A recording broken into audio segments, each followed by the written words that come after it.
Super മഴയളിയാ. ഒരു കട്ടൻ ചായ കൂടെ കിട്ടിക്കഴിഞ്ഞാണ്ടല്ലോ പൊളിക്കായിരുന്നു. പിന്നെ കട്ടൻ ചായ ഇല്ല എന്നെന്തോന്ന്. ഈ മഴ പെയ്യുമ്പോഴത്തേക്ക് നമ്മൾ മീൻ പിടിക്കാനൊക്കെ പോകുമായിരുന്നു. ആ കാലമൊക്കെ അത് വേറൊരു കാലമാണ്. രസമാണ്. നോക്കിയാൽ ആ ഓരോ മഴത്തുള്ളി എൻ്റെ കയ്യിലിങ്ങനെ തട്ടി വരുമ്പോഴും എനിക്ക് ആ പഴയ ഫീൽ. എന്നാണല്ലേ മഴയെന്നൊക്കെ പറയുമ്പം മഴയെക്കുറിച്ച് എന്തെല്ലാം പാട്ടുകളുണ്ട് അല്ലേ? മഴയേ തൂമഴയേ. അല്ലെ നമുക്ക് മഴയത്തിറങ്ങി നനഞ്ഞാലറിയാ. അല്ലെ അല്ലെങ്കിൽ വേണ്ട, നമുക്ക് അവന്മാരെ വിളിച്ചുകൊണ്ട് ഫുട്ബോൾ കളിക്കാം. വാളിയാ വാ. അളിയാ മച്ച ദുബൈയിൽ നിന്ന് വിളിക്കുന്നല്ലിയാ. ഹലോ, മച്ച പറയടാ. വെള്ളിയാഴ്ച കൊണ്ട് പിന്നെ വേറെ പരിപാടിയൊന്നും ഇല്ലല്ലേ?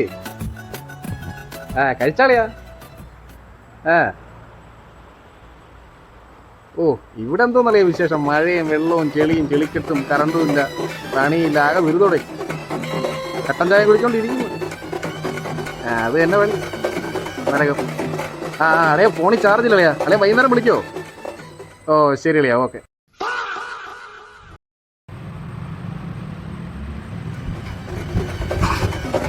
മഴയെന്ന് പറഞ്ഞ ഒരു പ്രത്യേക ഫീലാണ് അളിയാ.